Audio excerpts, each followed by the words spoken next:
So I'm sure that the main concern that you hear back from when you engage with people on this is that this thing that you've identified is in some sense maybe not a thing at all. That this is almost an illusion of language when you talk about, or of thought, when you say, well, of course there is possibility in something that becomes something else. It doesn't mean that there is.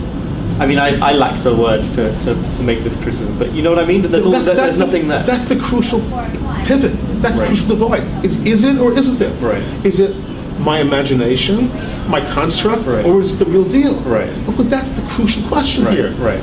And that's what has to be ascertained. Could you ever? Could one ever? I believe you can. I'll explain to you why. There's some key major gaps in philosophy and physics, biology, and this neatly fills all the gaps. So if I have, so to speak, a simultaneous solution, which I can go one by one, how it simultaneously solves all the problems, you have to entertain the possibility that's correct. Give me one example of a big problem solved. Okay. We know evolutionary biology, natural selection. There's a global consensus on natural selection. But what's making the choices of natural selection? What's choosing which direction it goes? In the olden days, it was survival of the fittest, but that's been rejected. Has it? Pretty much. Okay. Is a butterfly the fittest? Is a flamingo the fittest? Is the fittest not a simple slug, which is the fittest to survive? Right. Wait. I'm simplifying radically. Okay. But if you look at Wikipedia, let's look at Wikipedia now. Evolutionary biology consensus. Let's get it on screen. Okay. You'll see that it says they don't know. They don't know what's choosing the route of. There is natural selection. We all agree. Yeah. I mean, they don't need me to agree, but I buy into it. Yeah. But they don't know what's driving it. But that implies a directionality that most people, not maybe Thomas Nagel in his recent book, but most evolutionary biologists would say is not there. And they're wrong. They're wrong. The goal, there is a goal. It's extraordinariation. The goal is potential/extraordinariation. Well, according to my hypothesis, they're wrong. According to my hypothesis, they are wrong, and they will be proved wrong. But I just began this little bit by asking you to give an example of a problem that is solved by your idea. That's one problem. And you're suggesting now that it's a problem that only really exists in the first place if you buy into your idea, because Richard Dawkins would just say, well, there is no problem about the direction of evolution there because there isn't a direction. No, but there's a choice. There are choices made by evolution. What's driving the choices? Even if you say there's no direction, what's driving the choices? Well, I'm not an expert on the main. You're expert enough. But they would. Okay, so the devil's advocate response is it's a question. It's a question of the organisms that are the best adapted to their environment, and the ones that are not die off. They're not less successful reproducing. That's enormous. Stay right there. You got it. Say it slowly. You talk about evolution making choices. Yes, natural selection. There's a selection within that. There is a natural selection. Yeah. But what's the criteria? The criteria is adaptedness to the environment. Well, let's read the article of Wikipedia. What's really driving it? It's a little this, it's a little that, it's a little this. And this guy will say this will say that, and they've done observation, statistical explanation, and there's no clear consensus. Okay. One guy writes a book, this study said that. So let's hold that constant for the sake of argument. Right. Let's agree on that for now. You then brought in this word extraordinariation. Right.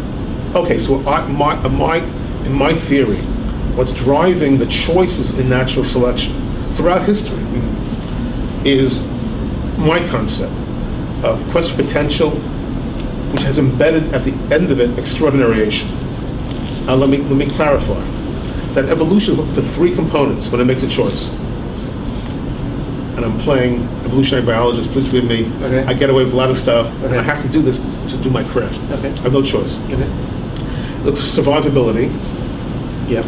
then it looks for a wide array of potential, Okay. and finally, a possible route towards extraordinariation. It's always looking at that component as well, that this gets us towards extraordinariation. What is extraordinariation? Is it Okay. complexity? No, it's not just complexity. It's the extraordinariation is a whole other wide universe of terms. Okay. Q4P is looking for extraordinariation down the road. It might be extraordinariation of consciousness, of beauty, of spirituality, of givingness. We don't know exactly, and Q4P itself may not know exactly which combination it's looking for to reach extraordinariation, but it for sure is looking for it. Mm-hmm. And I maintain that humans are along that route of extraordinariation. And I would postulate that between the 65 million years ago and 248 million years ago, the dinosaurs were the optimal possible route at that point in time, Yeah. given the possibilities at hand. They were wiped out, things evolved, and we're along the new axis, the discerned axis towards extraordinariation. That's addressing your point. And so that's what the evolution, well, just one area. Yeah, sure. No, Okay. one of many, as you said. Okay, Yeah. how do we get from what ignited the universe? I maintain that Q4P ignited the universe. I can get into that more. Okay. Who are we? We are potential in corporeal form. Where are we heading? Where are we headed? We're heading towards optimal potential. Who are you? Who are you, Mr. Journalist? What's your deal? When you make choices, Yeah. what choices are you making? I maintain that you're making the exact same choices. You're playing chess with your life. First you want to survive. Mm-hmm. Then you want flexibility of options and potential. Mm-hmm. But ultimately, you want to go for the gold. Right. You want to be great at one or two things, if possible. I'm saying on an individual level and a cosmic level and an evolutionary level, we're all doing the same thing. We're going to survive. We're going to have to pay the rent. We have to have food to eat. Yeah. Then we're playing for options and play at our potential as a journalist, as a friend, as a lover, whatever. But ultimately, many of us have our goal, to do something significant, to make a mark, to leave a legacy if possible. Mm-hmm. So to speak, extraordinariation on a very human, personal level. And the cosmos doing the exact same thing. Why is that? Because we're all mimicking the cosmos. The cosmos is we're mimicking the cosmos, and every down to the cellular level. I hypothesize we're all doing the same three things: survival, potential, extraordinariation, and wrap it together as potential. Right. But it's three core phases. It's not three distinct phases. Right. But they're all nested within each other. You need survival to get to potential. You need potential to get to extraordinariation. Now, not all of us are blessed with the possibility of extraordinariation. Some of us just playing for brute survival every day of our lives, to the dying day. But some of us have the option. I'm still stuck on extraordinariation because it seems that involves a whole bunch of value judgments about what is good to have achieved, what is Right. more beautiful, and You're what is 1,000% ugly. right, and that's a whole universal discussion. Wait, Right. and I say I allow some of the possibilities. I don't know. Right. I say that I know a lot of stuff, but I don't know that. I don't know exactly what the combination is. I say it might be in the realm of spirituality. Okay. It might be in the realm of givingness, literally. It's old-fashioned, but maybe in the realm of givingness. It might be in the realm of religiosity, frankly. I don't know. It might be in the realm of intellectuality. It might be in the realm of spirituality. I'm not sure how it plays out. Now remember, you have this concept of messianic era floating through many religions, many thoughts. I'm saying it's all vectoring towards the same idea of an extraordinary ideal, and that I suspect, I conjecture, that the cosmos is also vectoring towards this ideal. It may not even know exactly which ideal. Mm-hmm. If it knew exactly what it was looking for, it would probably go quicker towards it. Right. We're writing grand metaphysics here. Yeah. We're looking for common axis, spinal column, right down the middle of the cosmic order. Right. From the origins point to the end point, if possible. Yeah. I'm playing with concepts. Yes. And I'm looking for simultaneous solution. Yeah. Yeah. That sort of resonates well. I'm not a physicist. No. I'm not a chemist. Not a biologist. I deal in concepts, but I feel I can discern what sort of seems, what's aesthetically elegant, and seemingly powerful, and sort of works. Yeah. Is this a matrix which I can guide my life by? That I can give my children guide their lives by, in parallel to any religious matrix they may have adopted, not fighting religion too much, and certainly embracing all the definitive data from science and knowledge. Meaning, metaphysics cannot fight physics, but it can tweak areas of physics which are not discerned. If you understand what I'm saying? I think so, yes. Okay, Yeah. meaning you're ambiguous about evolutionary biology? Trust me, you are. No matter what you say, you guys are. I'm saying, well, try this out. And I say, you try out this formula. Since it works on so many different areas, it might just work on your area. Okay? Okay. I mean, the implication of what you're saying is that one point in the favour of what you're saying, what you've written here, is that it suggests a research program. That it suggests you may not be the physicist or the evolutionary biologist, but it suggests what could be done. But my concern is that this is such a sort of primal concept. Right. That, I mean, what could say you had a top evolutionary biologist who said, okay, I'm willing to do whatever you tell me to do to try and see if this is accurate in my field. What would be the thing that he or she would have to do to try and prove it or not prove it? Okay, I need the Ayokin piece from the book or from the scroll down.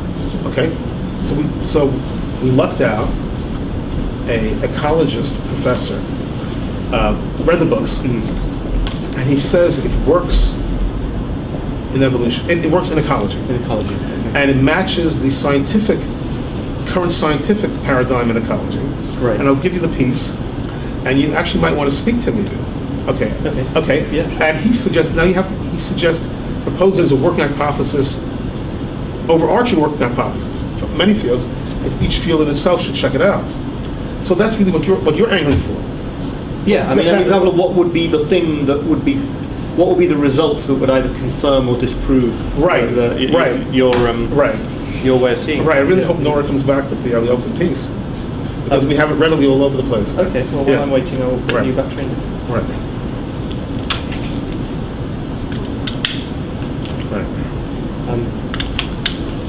So we're making progress, right? Yeah, step by step. I think so. Right.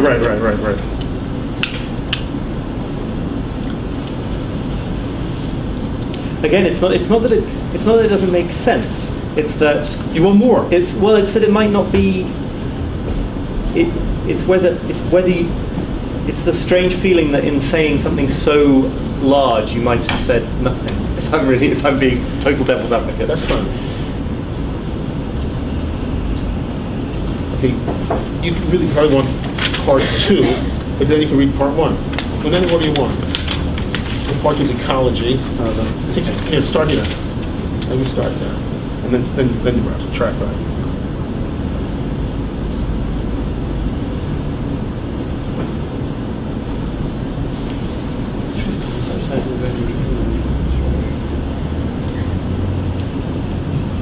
Are we live? Okay, good. Much reason because the present potential of the work hypothesis explains which is kind of covered there. Presumably with other scientific theories.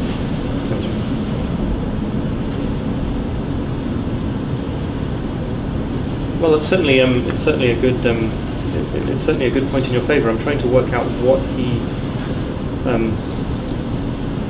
growth and regulation of the population of living organisms. So that's the bit where he's saying this observed piece of evidence from my field is parallel, it connects well to your thesis.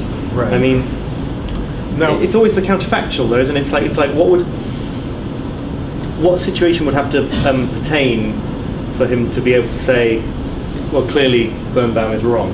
You have to speak to him, right? Right, I will. And you see, I view myself as a macro conceptual theorist. May I keep this? Yeah.